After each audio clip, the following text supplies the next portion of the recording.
Hello दोस्तों, इस वक्त मैं मौजूद हूँ प्रेसी स्पोर्ट्स शॉप के गोडाउन में और मेरे साथ इस वक्त मेरे करीब मौजूद है प्रेसी अंकल।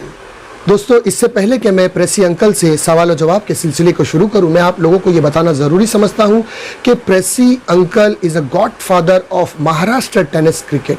जी हाँ दोस्तों, आपने बिल्कुल सही सुना, प्रेसी अंकल गॉड फादर है महाराष्ट्र टेनिस क्रिकेट के।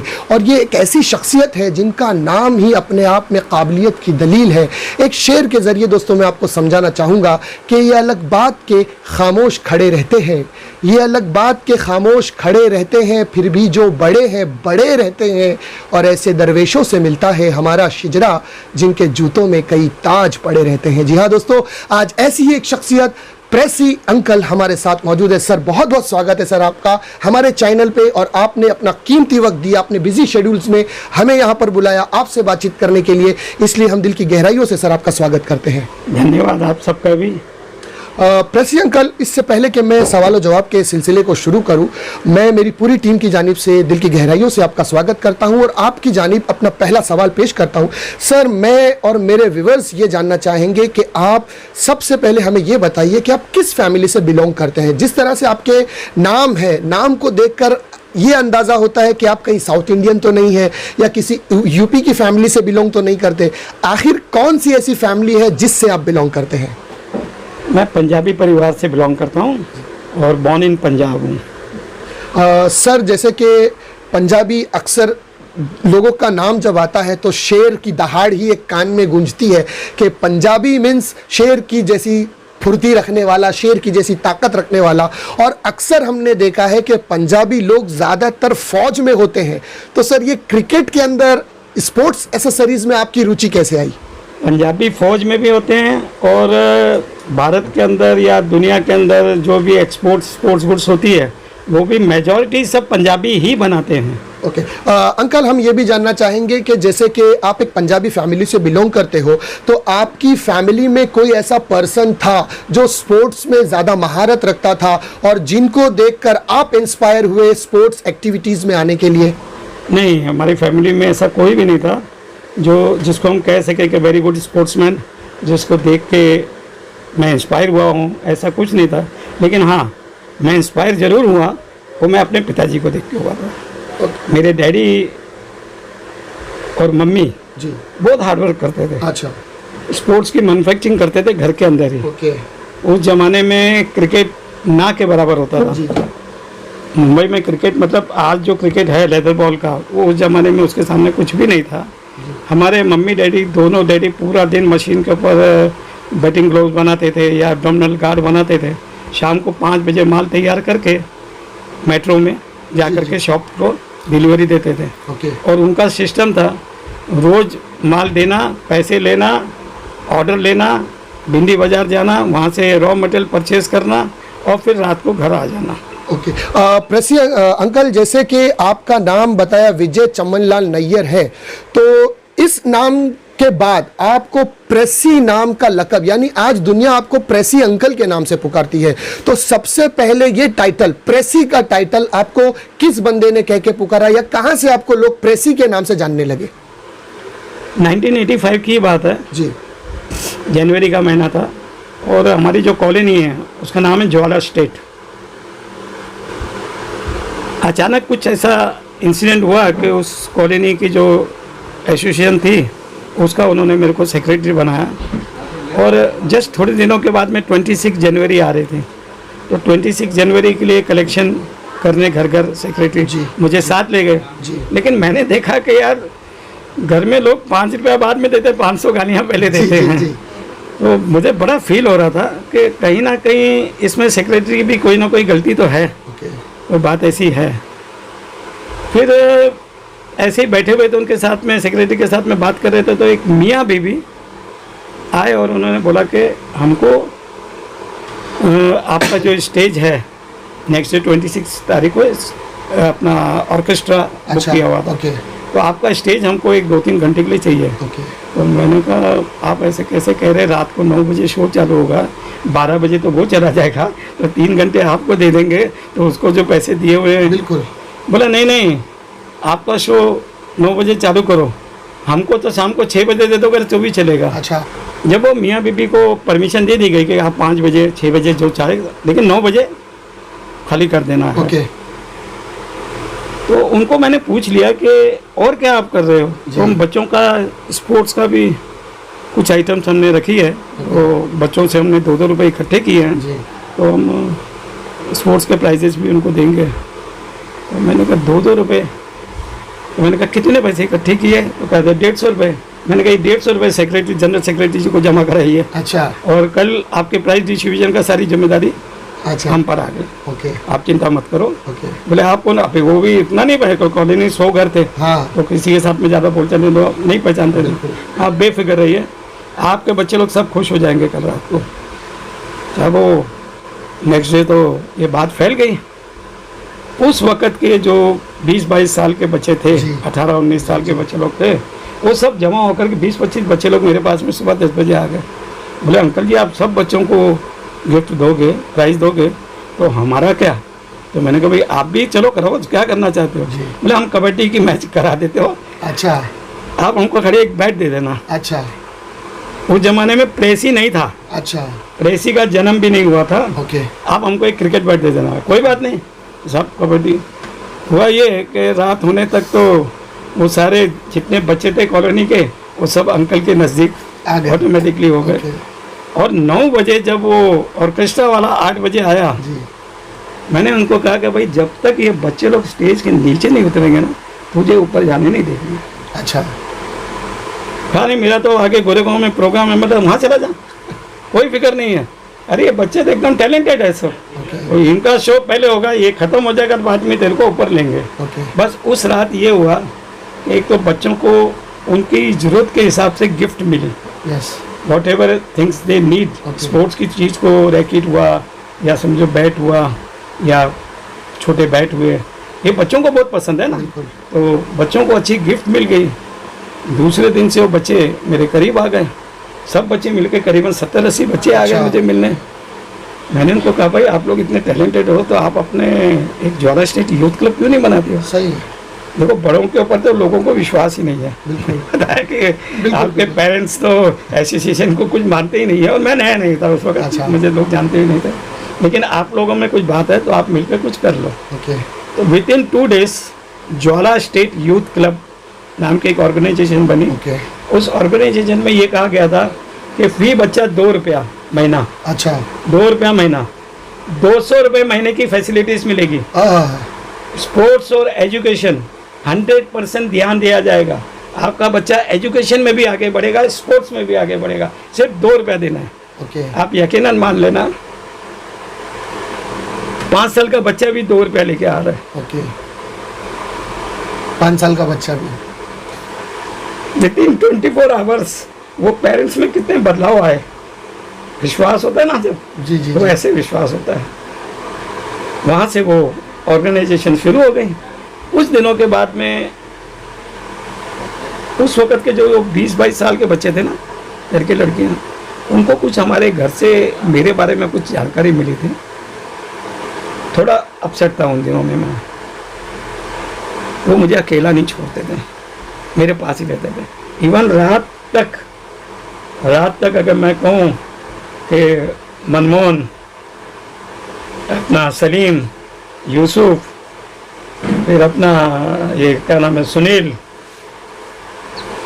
सुशील, ऐसे 8-10 बच्चे लोग और 1-2 लड़कियाँ, वो कोई ना कोई गज़ल लगा करके रखते थे। और सुशील या सलीम या यूसुफ वो मेरे पैरों को अंकल जी जब तक सो नहीं जाए मसाज करेंगे। तो ऐसे दोपहर को बैठे हुए थे, तो दोपहर को एक नन्हा सा बच्चा है, ये बहुत इंपॉर्टेंट बात अभी बोलने जा रहा हूँ। मुझे लगता है बच्चे की उम्र 3-4 साल होगी। वो आया और उसने आके क्या बोला, हमने 3 जोन बना दिए थे। 3 zone, east zone, west zone और सेंट्रल जोन।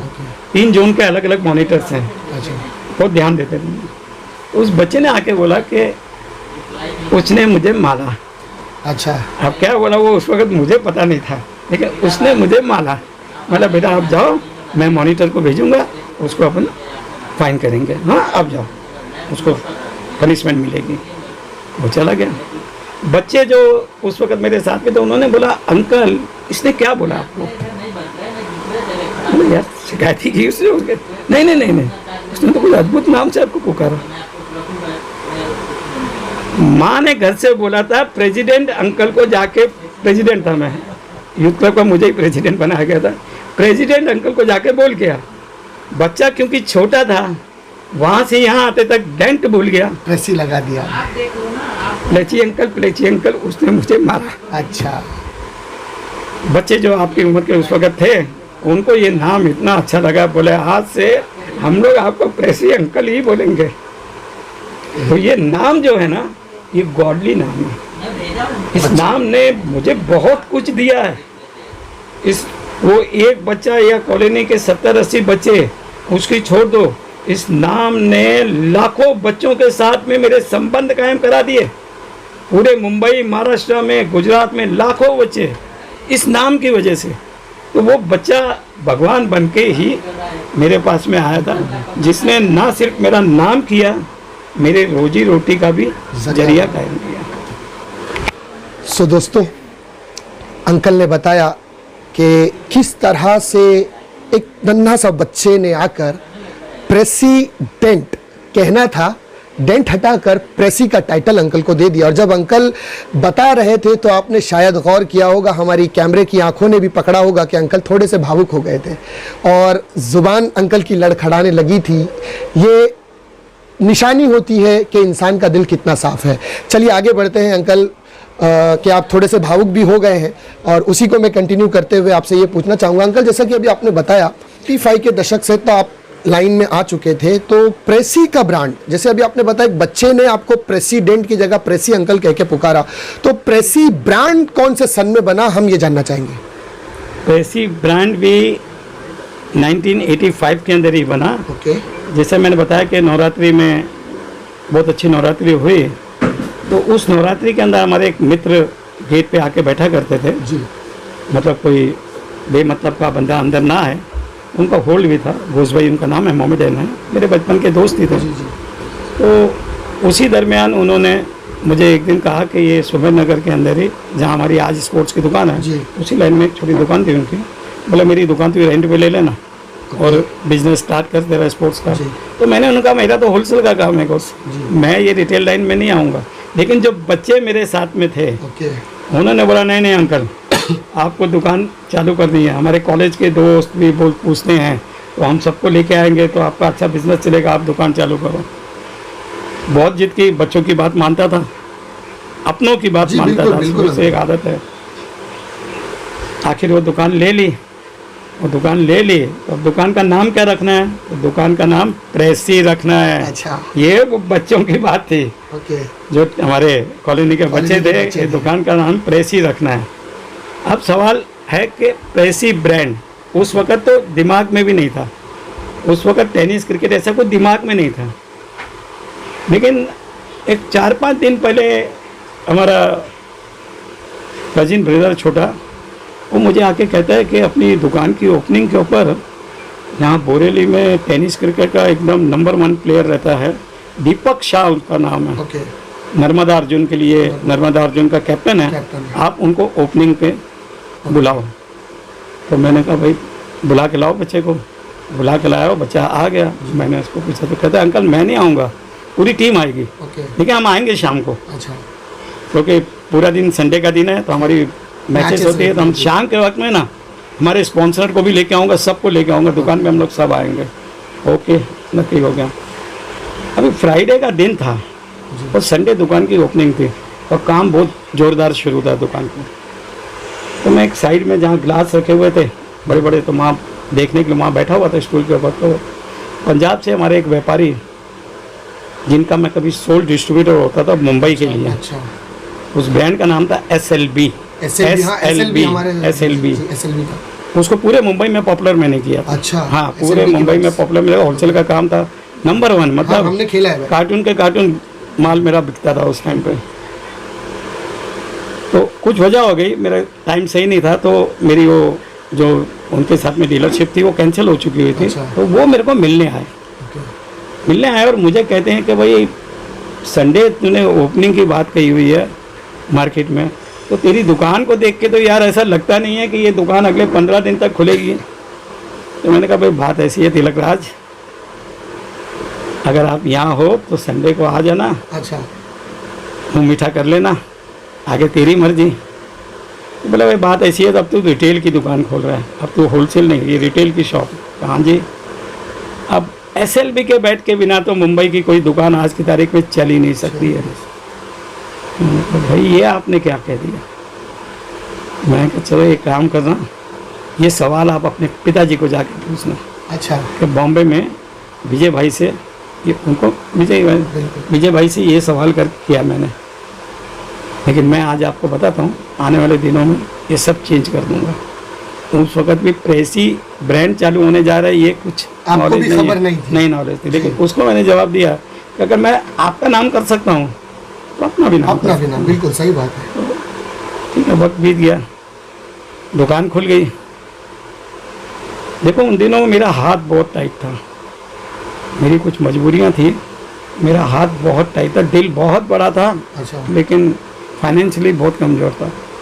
हमारे कश्मीर से हमारे एक भाई मुझे मिलने आए, सेकंड मुलाकात थी मेरी उनकी। पहली मुलाकात जब 2 लोग कश्मीर से आए थे फर्स्ट टाइम मुंबई में, तो शुक्रवार का दिन था, वो मेरे घर आए तो मैंने उनके लिए घर में खाना बनवाया था। तो दोपहर को 1 बजे मुझे वो कहते हैं कि यहाँ मस्जिद कहाँ है। अच्छा। तो उनका नज़दीक नहीं है, मैं ले चलता हूँ आपको।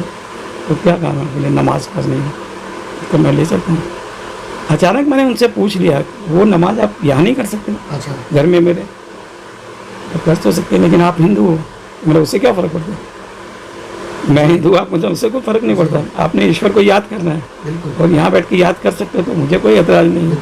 तो बोले आप, हम यहाँ कर लेंगे। बस वो जो घर में बैठ के उन्होंने नमाज पढ़ी थी, उनके दिल में मेरे प्रति बहुत मान हो गया था। लेकिन मैं उनको काम नहीं दे पाया था। अच्छा। क्योंकि उन दिनों मैं SLB का डिस्ट्रीब्यूटर था। अच्छा। लेकिन जब वो सेकंड टाइम आए तो उनको मेरे बारे में कुछ पता चला, और फिर दुकान दी है ये भी पता चला।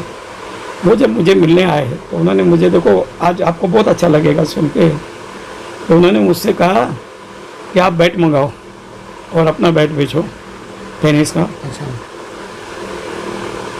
और हमको पैसे नहीं चाहिए।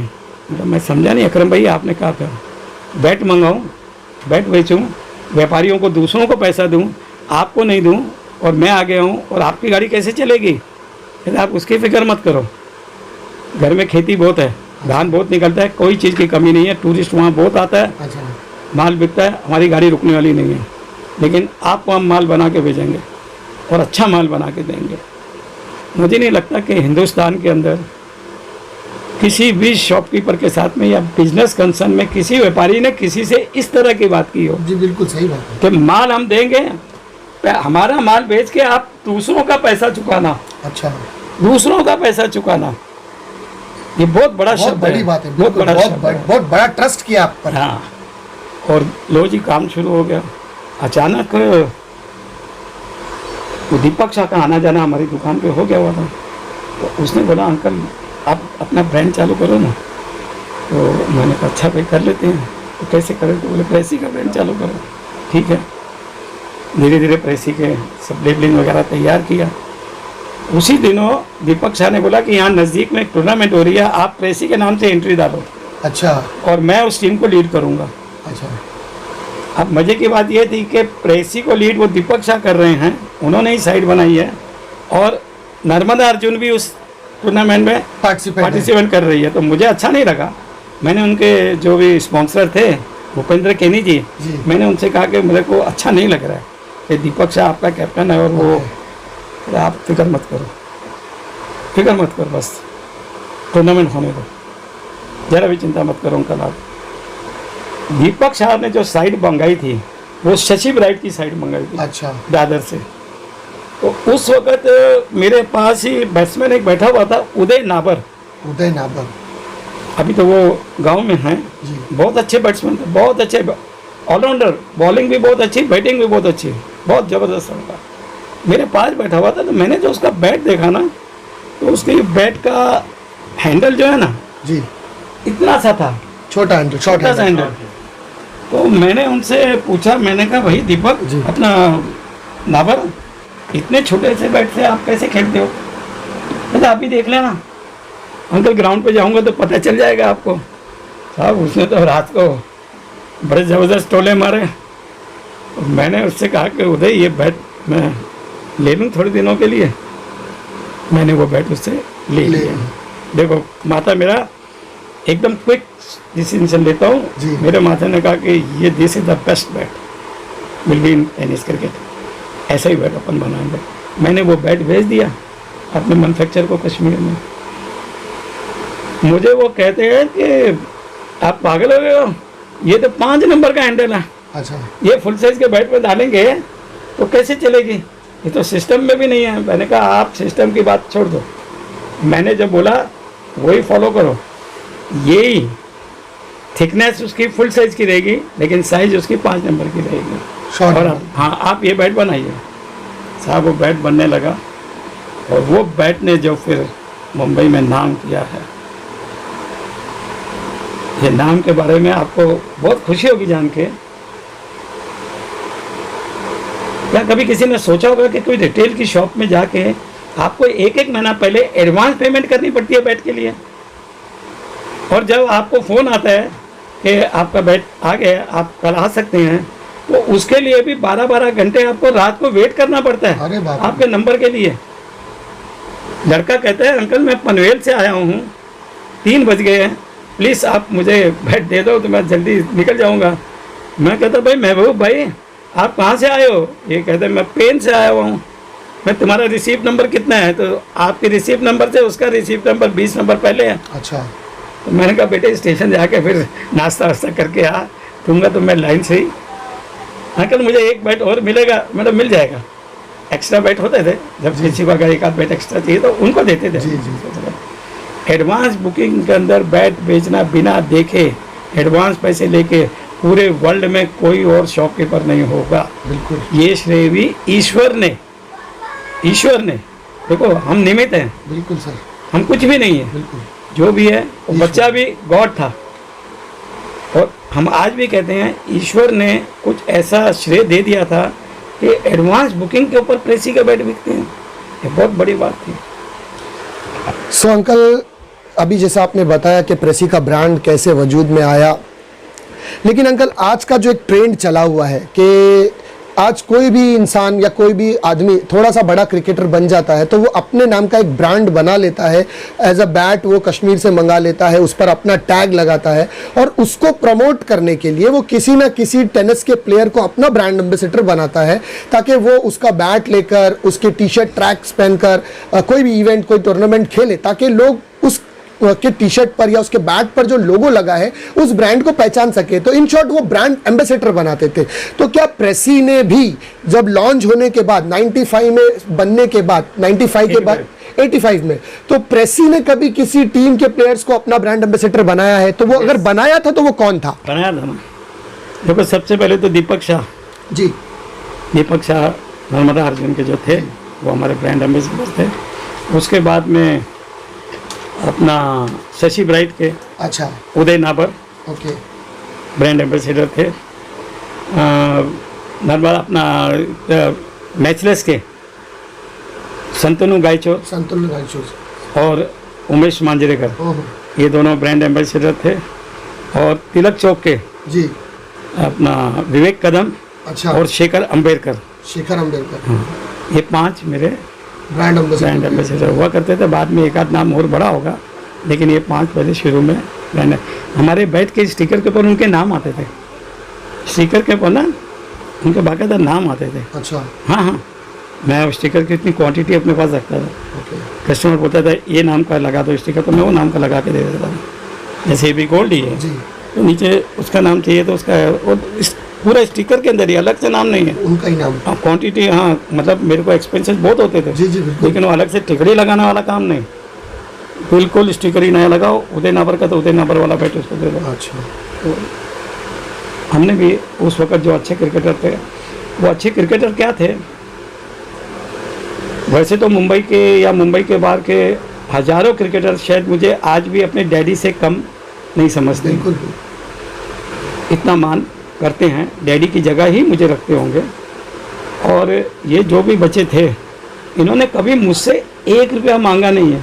अच्छा, मैं अगर मतलब स्पोर्ट्समैन की तारीफ़ करूं तो किसी भी स्पोर्ट्समैन ने किसी भी बात के लिए आपके ब्रांड को मैं चला रहा हूं तो मुझे कुछ आप दोगे, ऐसा कभी आज तक कहा नहीं है, किसी ने भी नहीं कहा।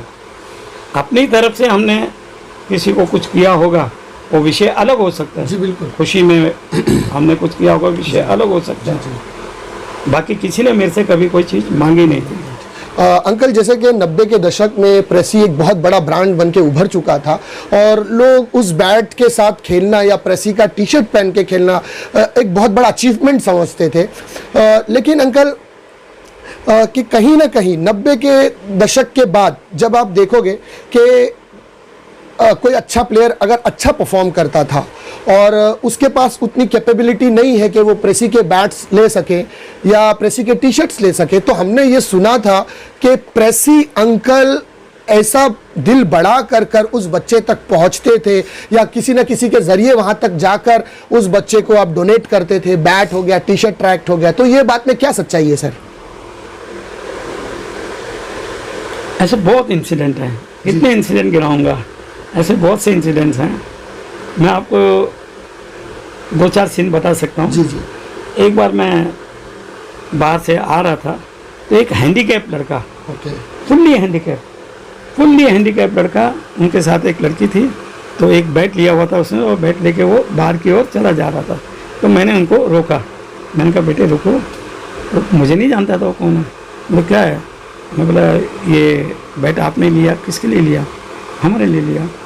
आप क्रिकेट खेलते हो? हाँ क्रिकेट खेलते हैं। मुझे जरा आओ ना बाहर, पीछे आओ वहाँ। तो डर गया थोड़ा कि आप कौन है? उनका आप आओ तो सही, आप आओ तो सही, दुकान है ना जहाँ से आपने बैठे हो, दुकान पे आइए आप। आखिर वो दुकान पे आ गए। मैंने आदमी को बोला कि गले में से पैसा निकालो और इनको पैसा वापस दे दो।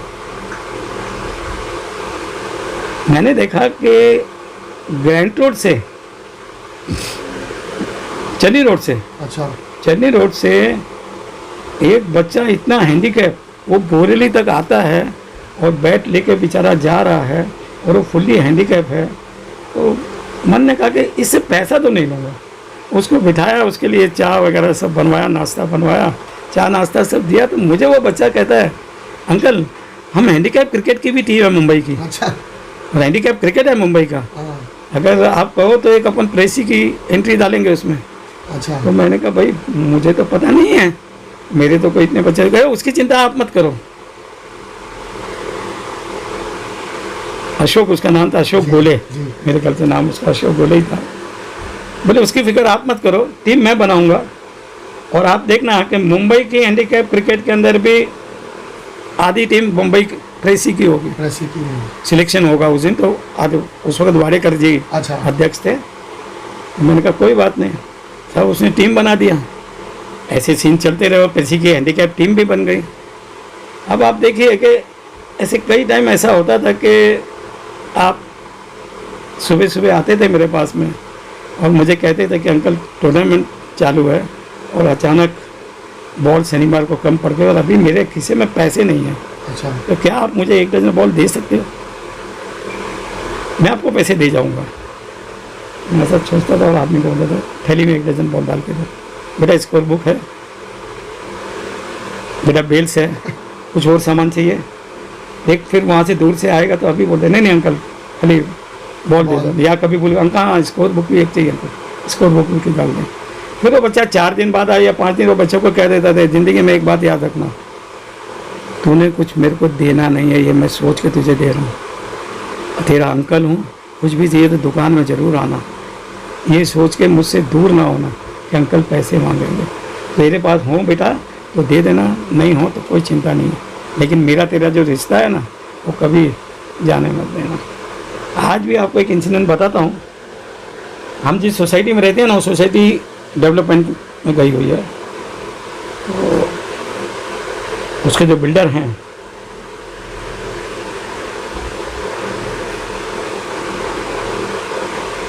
वो कई लोगों के बीच में बात बोल चुके हैं कि आज मैं बड़ा बिल्डर हूँ, लेकिन एक ज़माने में तो हम छोटे बच्चे थे। जी, तो याद है कि हम लोग का रबड़ का बॉल घूम जाता था, बाजू के ही पुष्पावार में हम लोग रहते थे, बॉल घूम जाता था और खीसे में पैसे नहीं होते थे, तो हम दौड़ दौड़ के अंकल के पास में आते थे, अंकल बॉल घूम के, क्रिकेट खेलना, बॉल नहीं है। अंकल बोलते थे भाई बच्चे को बॉल दे दे, या बेटा क्रिकेट खेलो तुम लोग। मतलब उनके मुख से भी ये शब्द निकला कि जो अंकल कहते हैं कोई भी नहीं करेगा। तो ये एक देखो ऐसे कई इंसिडेंट्स हैं। एक दिन मेरी दुकान पे कोई कस्टमर आप जैसा ही था, उसने करीबन 25-30 टी शर्ट्स परचेज कर ली, फुटबॉल्स की आती है ना जी जी। 25-30 टी शर्ट परचेज कर ली, तो काफ़ी बड़ा बिल बन गया था उसका। तो मैंने उसको पूछा कि भाई साहब ये इतनी टी शर्ट आपने क्यों ली? बोले अंकल खुद के लिए। बोले खुद के लिए इतनी टी शर्ट? आप तो यहीं रहते हैं, आप तो यहीं रहते हो, तो इतनी टी शर्ट क्यों लेते हो? बोले मैं यहाँ नहीं रहता हूँ अंकल, मैं यूएस में रहता हूँ, न्यू जर्सी में रहता हूँ। अच्छा। तो बात मेरे से करने लगा वो, कहता अंकल आपको याद नहीं होगा, मैं एक मैच टूर्नामेंट आपके टीम में खेला हूँ। अच्छा मुझे तो याद नहीं है। कहता अंकल मैं आपको याद दिलाता हूँ, गोरेगांव के अंदर था, मेरे फ्रेंड के साथ में मैं आया था और एक प्लेयर कम था। अच्छा। तो मेरे फ्रेंड ने आपको बोला था कि इनको ले लो, तो मैं तो अपनी कैजुअल ड्रेस में था, तो मैं जा रहा था। अंकल उन दिनों ना आप ऐसे पीछे एक वाइट थैली होती थी, उसके अंदर कुछ रहता था, ऐसा हाथ आपका रहता था, तो आप मैं जा रहा था तो आपने मेरे को आवाज़ लगाई, बेटा जरा इधर आओ, आपको मेरा नाम भी मालूम नहीं था। तो मैं आया तो आपने एक टी शर्ट निकाली और बेटा बोला वो टी शर्ट निकाल के मुझे दे दो, जब जाओगे मैं आपको दे दूँगा, ये टी शर्ट पहन के अंदर जाओ। बोले जब मैं ग्राउंड के बाहर आया मैं आपको टी शर्ट देना चाहता था, लेकिन आपने बोला कि नहीं ये तो टी शर्ट आपकी हो गई। अंकल आज भी न्यू जर्सी के अंदर संडे के दिन एक ही ग्राउंड है जहाँ इंडियन लोग क्रिकेट खेलते हैं, कभी कभी वो टी शर्ट ले जाके मैं बताता हूँ कि ये ऑनर है, दिस इज़ ऑनर्ड। प्रेसी की टी शर्ट पहनना अपने आप में एक ऑनर है, और मैं वो टी शर्ट पहनता नहीं हूँ, कभी कभी लोगों को बताता हूँ कि देखो मैं नसीबदार आदमी हूँ कि मेरे को प्रेसी अंकल ने टी शर्ट्स गिफ्ट किया था। अंकल आपके ज़माने में एक टीम हुआ करती थी, आरके ट्रॉफी हुआ करता था, आरके ट्रॉफी के नाम से, 90 के दशक के आसपास, और उसके चीफ ऑर्गेनाइज़र थे बाबा रॉड्रिक सर। तो उस ज़माने में आपसे उनकी बॉन्डिंग कैसी थी, कैसे उनकी आपकी मुलाकात हुई, इस बारे में भी थोड़ा हम जानना चाहेंगे।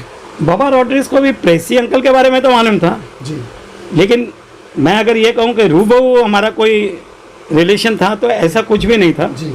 लेकिन इतनी बड़ी टूर्नामेंट वो ऑर्गेनाइज कर रहे हैं तो उनके यहाँ कमेंट्री भी उतनी ज़ोरदार होनी चाहिए। तो मैंने एक दिन उनको फ़ोन किया, उनकी टूर्नामेंट शुरू होने वाली थी, तो मैंने उनको फ़ोन किया कि बाबा एक बहुत अच्छे कमेंटेटर को लेके आना चाहता हूँ, तो ज़रा आप देख लो उनको। बोला अंकल देख लो, टूर्नामेंट बहुत बड़ी है, कहीं ऐसा कुछ हो ना जाए। तो मैंने कहा ऐसा कुछ भी नहीं होगा, आप एक 2-4 मिनट उसको बोलने दो, अगर आपको लगे कि आपके टूर्नामेंट के काबिल है वो तो बिठाना, नहीं तो मैं ले आऊँगा साथ में। तो जब मैंने उनको बिठाया उधर तो 10-15 मिनट के बाद में मुझे रिपोर्ट मिलती है कि अंकल आपको जाना है तो चले जाना, हरीश पंड्या जी को जाने नहीं मिलेगा, हरीश पंड्या जी अभी यहीं पे रहेंगे। हरीश पंड्या जो है वो मेरे बेटे जैसे हैं, मेरे बेटे जैसे हैं। शुरू से मैं जब से उनको बोलते हुए मैंने देखा, तब से देखो वो जो भी आज अर्निंग करते हैं या जो भी वो क्रिकेट में कमेंट्री करते हैं वो उनकी ज़ुबान के बदौलत है और उनके कमिटमेंट की बदौलत है, उसमें प्रेसी अंकल का कोई लेना देना नहीं है। लेकिन ये सही है कि उन दिनों जब मैंने उनको देखा था तो एक बहुत छोटी टूर्नामेंट है जब वहाँ कमेंट्री दे रहे थे, तो मेरे दिमाग में आया था कि नहीं ये बच्चे को कुछ, तो बस वहाँ से वो बच्चे को धीरे धीरे, तो आज मुझे लगता है कि बॉम्बे के बाहर भी हरीश पंड्या नंबर 1 पर ही है। अंकल आपको मैं बताना चाहूँगा कि हमने हरीश पांड्या सर का इंटरव्यू लिया है और हम उन्हें वॉइस ऑफ इंडिया कहते हैं, और मैं स्पेशली मैं और हमारे कैमरामैन किरण गोहिर उनको अपना गुरु मानते हैं, क्योंकि बोलना एक हुनर है और ये हुनर सबको सीखने से नहीं आता, ये गॉड गिफ्ट मिलता है। तो यकीनन जिस शख्स की आप तारीफ़ कर रहे हैं, हम तो पहले ऐसा कान पकड़ के सर का नाम लेते हैं क्योंकि गुरु मानते हैं। चलते हैं अंकल अगले सवाल की जानिब से। अंकल आपकी एक टीम हुआ करती थी जिसे आपने बताया प्रेसी के नाम से आपने अपनी टीम बनाई, तो उस टीम में कौन कौन से ऐसे प्लेयर्स थे जो जिन पर आप बहुत ज़्यादा भरोसा करते थे और वो आपके भरोसे पर भी खरा उतरते थे, उन प्लेयर्स के हम नाम जानना चाहेंगे कि कौन कौन सा प्लेयर था जो आज लेजेंड बन चुके हैं, प्रेसी की टीम से खेला करते थे? यूँ तो प्रेसी की ओवरआर्म की करीबन 3 टीमें थी, बॉक्स अंडरआर्म की 2 टीमें थी, जो बॉक्स अंडरआर्म खेलती थी, लेदर बॉल की 1 टीम थी। तो हर एक अगर मैं ये बात कहूँ कि ऐसा कोई बच्चा नहीं होगा जिसके ऊपर अंकल का विश्वास ना हो, सभी बच्चों के ऊपर था। लेकिन मैं कुछ जैसे ओवरआर्म प्रेसी की टीम थी, तो प्रेसी की जो ओवरआर्म टीम थी उसके अंदर श्रीकांत घावड़े जी बहुत मेहनत करते थे और बहुत अच्छी उन्होंने टीम की सेटिंग की थी। और उनके साथ में चंदू, जिनको पोपट के नाम से लोग क्रिकेट के अंदर जानते थे, ऐसे कई बच्चे जो नज़रों में रहे। फिर एक उनसे जूनियर टीम थी, उनसे जो जूनियर टीम हमने बनाई थी एकदम मतलब 14-15 साल के बच्चों की, लेकिन उन्होंने पूरे मुंबई में तहलका मचा दिया था। उन्हें शशि ब्राइट भी एक बार सोचते थे कि बड़े शैतान बच्चे हैं, खेलते बहुत अच्छा थे, क्योंकि पूरा दिन जो क्रिकेट खेलेगा ना, फिर वो बच्चे का स्टेमिना ज़्यादा होता है ना, 15-16 साल के बच्चों में स्टेमिना ज़्यादा होता है और उनके ऊपर इतनी जिम्मेवारी नहीं होती, इसलिए वो पूरा दिन क्रिकेट खेलते थे। तो उन दिनों उस टीम के अंदर मेरे पास में 2-3 प्लेयर ऐसे होते थे जिसमें मैं नाम लेना चाहूँगा। एक तो अज्जू दादरकर और एक सूरज अजगांवकर। ये 2 बच्चे ऐसे थे जो अपने आप में मतलब जान डाल देते थे टीम के अंदर। ये दोनों बच्चों का गेम इतना ज़्यादा होता था, अज्जू की बॉलिंग और बैटिंग दोनों थी और सूरज अजगांवकर बैटिंग और फील्डिंग मतलब जब ये बॉल को देखते थे ना, तो ये नहीं देखते थे कि सामने से 16 पहिए का ट्रक आ रहा है, मैं उसके नीचे आने जा रहा हूँ, बस मुझे वो बॉल पकड़ना है। जुनून होता था, जुनून। तो ये जो बच्चे हैं वो सदैव मेरे को याद रहते हैं। और बाकी जैसे मैंने आपको बोला कि संतनु गायचोर DN नगर अंधेरी में रहते थे। आप देखिए कि शुरू की बात है, उनको बोरेवली आना है तो साइकिल चाहिए, और साइकिल भी उनके पास नहीं है, ये जैसे किसी दोस्त से साइकिल चाहिए। अच्छा। तो 2 लोगों को आना है तो 2 साइकिल चाहिए, तो किसी ना किसी को 2-4 घंटे तक मस्का मारते थे और फिर उसकी साइकिल लेकर के अंकल के पास बोरेली आते थे। अंकल के पास में बोरेली कोई परचेज करने नहीं आते थे। अच्छा। सिर्फ अंकल ला बेटा करती मिलने आते थे, बस अंकल को मिलने, इतना प्यार। अंकल, आज महाराष्ट्र क्रिकेट के अंदर आपको God father of the tennis cricket कहा जाता है। आज कहीं ना कहीं बच्चों के दिल में प्रेसी अंकल के लिए जो इज्जत है, आपको ऐसा लगता है कि आपने जो किया है ये ईश्वर की तरफ से आपको उसका फल मिल रहा है? जो आपने दरिया दिली दिखाई या गरीब बच्चों को ताउन किया, मदद किया, उसके एवज में ईश्वर की तरफ से आपको गॉड गिफ्ट है कि लोग आज आपको टेनिस क्रिकेट का गॉड फादर कहते हैं। मुझे तो नहीं मालूम कि मुझे लोग गॉड फादर कहते हैं, क्योंकि सभी मेरे बच्चे हैं, सब जब मिलते हैं तो मुझे बहुत मान सम्मान करते हैं। लेकिन हाँ, ये कहूँगा कि ऐसा शब्द मैंने एक बच्चे के मुंह से कई बार सुना है, ऐसा शब्द एक बच्चे के मुंह से कई बार सुना है, उसका नाम है श्याम वागले। श्याम वागले अगर कभी भी बात करेगा तो प्रेसी अंकल गॉड फादर, ये शब्द उनके मुंह में हमेशा रहा। एक तो वो बहुत हंसमुखी हैं, बहुत स्माइली हैं, तो उनके मुख में हमेशा ये शब्द मैं सुनता हूँ। और बाकी जैसे चेंबूर में रोमेश शर्मा, उनके मन में भी ये था कि अंकल गॉड फादर ही हैं। अब वो क्रिकेट के गॉड फादर वो आपस में बात करते होंगे, लेकिन उनके मन में एक समझो पिता समान बड़ी इज्जत मेरी किया करते थे। तो कुछ ऐसे बच्चे हैं जो हमेशा याद रहेंगे। जैसे मैंने जिनका हमारे स्टिकर्स पे, बैट पे स्टिकर्स आते थे, आज भी विवेक कदम जी को अगर पता चले, या शेखर अम्बेडकर जी को पता चले, या संतनु गायचोर को पता चले, या समझो बेशक उसका नाम ना होगा हमारे बैट के ऊपर, टार्जन लालबाग में रहते हैं, मतलब दिल में हैं, उनके प्रति दिल में इतना मान है ऐसे बच्चों के प्रति मेरे पास में, बहुत रिस्पेक्ट करता हूँ, बहुत रिस्पेक्ट करना है ऐसे बच्चों के लिए। अंकल, जैसा कि अभी हमने आपके स्वभाव को देखा, बात करते करते भावुक भी हो जाते हैं और चेहरा भी आपका बहुत खुशमिजाज है, आप हमेशा हंसते मुस्कुराते रहते हैं। तो क्या इस हंसी के पीछे कोई दर्द का समंदर, कोई दर्द का तूफान छुपा हो, या कभी क्रिकेट के अंदर ऐसा हुआ हो किसी बच्चे ने अंकल के विश्वास को तोड़ा हो? क्योंकि अंकल के पास तो बच्चों की कतार लगी रहती थी, तो क्या कभी किसी बच्चे पर आंख बंद करके या आपने एतमाद किया हो, भरोसा किया हो और वो आपके भरोसे पर खरा ना उतरा हो, जिसकी वजह से आपको काफ़ी दुख हुआ हो? वो अपने भरोसे पे खड़ा ना उतरा हो, ऐसे इंसिडेंट तो हुए होंगे, मैं नाम नहीं लूँगा। लेकिन एक बात कहता हूँ कि मेरा भरोसा कभी उनके प्रति टूटा नहीं। उसका कारण इंसान कभी बुरा नहीं होता, वक्त बुरा होता है।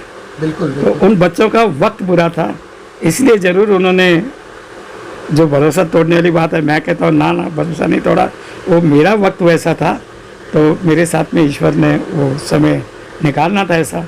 मुझे जो भी दिक्कत हुई होगी कोई बात नहीं, लेकिन आज भी उन बच्चों के प्रति मेरे मन में शुभ भावना और शुभकामना ही है।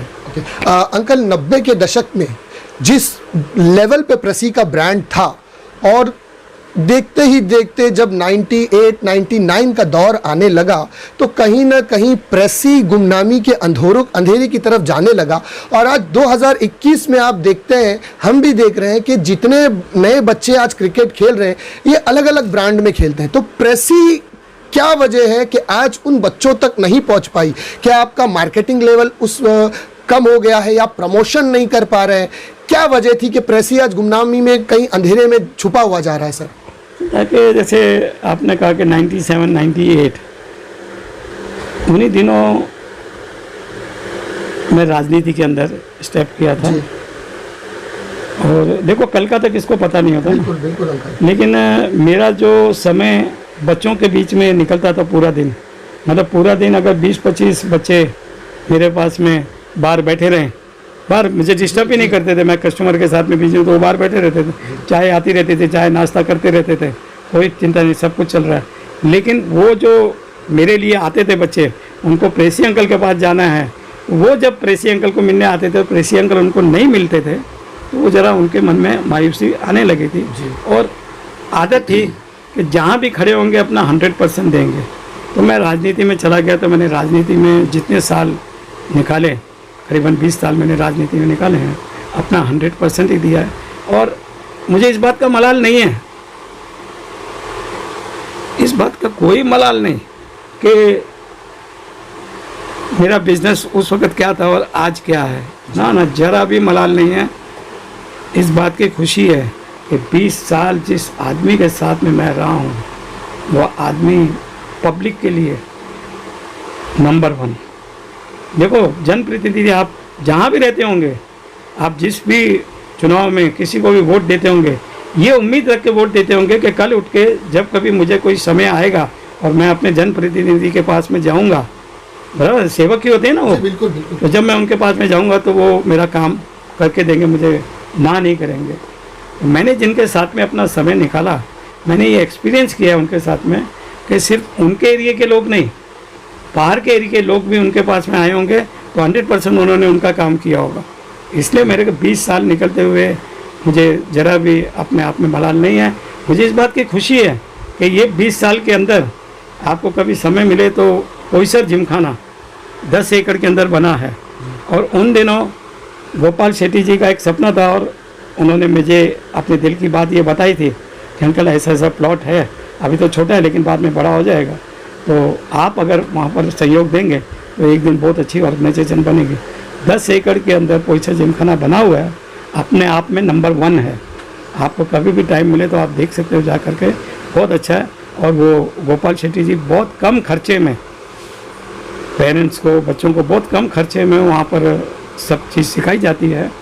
उन दिनों मेरे को वहाँ पर कार्य करने का जो मौका मिला, और जो गोपाल जी ने मुझे मौका दिया, और वो आज इमारत खड़ी हो गई है, मुझे इस बात की खुशी है। लेकिन वक्त बीतता चला गया, हम फिर से अपने बिजनेस में वापस लौटे। जब हम वापस लौटे तो हमने ये देखा, जो आपने अभी मुझसे सवाल किया कि अभी प्रेसी के बैट बाहर ना के बराबर नज़र आते हैं। उसमें मैं कहूँगा कि वक्त बदलता है ना तो बहुत चीज़ें बदलती है। बिल्कुल परिवर्तन ही सच्चा आज आप देखते हैं कि अच्छे अच्छे बच्चे लोग जो क्रिकेट खेलते हैं उनके घर में भी उनकी जिम्मेवारी है ना। बिल्कुल अगर वो अच्छा बैट्समैन है तो माफ़ करना, अगर वो बाहर से कहीं से थोड़े बैट मंगा लेता है और अपनी पहचान में उसके बोलने से कोई बच्चा उससे बैट खरीद लेता है तो जाना तो उसके घर में है ना पैसा, बिल्कुल बिल्कुल बराबर है ना। सही बात। तो उसके ब्रेड बटर का ईश्वर कहीं ना कहीं इंतजाम कर रहे हैं ना। जी, बिल्कुल। तो इसमें प्रेसी अंकल ये सोचे कि आज इतने ब्रांड मार्केट में आ गए हैं, नहीं, हमेशा मन में एक ही रहता है, ईश्वर ने सबका ध्यान रखना है, बिल्कुल मेरे बच्चों का भी ध्यान रखना है। वो मेरे बच्चे कल भी थे, आज भी है और कल भी रहेंगे। अब रही बात प्रेसी ब्रांड की, प्रेसी ब्रांड बहुत समय से पिक्चर्स के बाहर था, लेकिन आने वाले समय में अभी आ जाता, लेकिन 2 साल से कोरोना की वजह से सभी बच्चों को ग्राउंड पे भी जाने नहीं मिल रहा है और जो चीज़ डेवलप करना चाहता था वो डेवलप भी नहीं हो पाई है। लेकिन कॉन्फिडेंट बहुत मजबूत है, तो कभी भी अपने आप को हारा हुआ माना ही नहीं है ना, बिल्कुल कभी हारा हुआ नहीं माना है।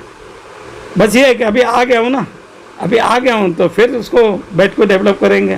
तो मैं पूरे विश्वास के साथ कह सकता हूँ कि आने वाले दिनों में आपकी ये शिकायत दूर हो जाएगी। वो कहते हैं ना व्यूअर्स के, मेरे चेहरे पे ज़ईफ़ी की हुक्मरानी है तो क्या हुआ, मेरे चेहरे पे ज़ईफ़ी की हुक्मरानी है तो क्या हुआ, हौसला अब भी है तूफ़ानों से टकराने का।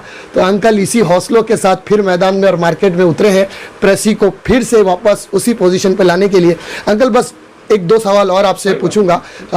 आज जो यंग बच्चे क्रिकेट खेल रहे हैं उन बच्चों के लिए आपका क्या मैसेज है कि वो किस तरह से क्रिकेट को खेले, किस तरह से क्रिकेट के प्रति हॉनेस्ट रहे, नशे से दूर रहे, कि क्या आपका मैसेज होगा यंग बच्चों के लिए?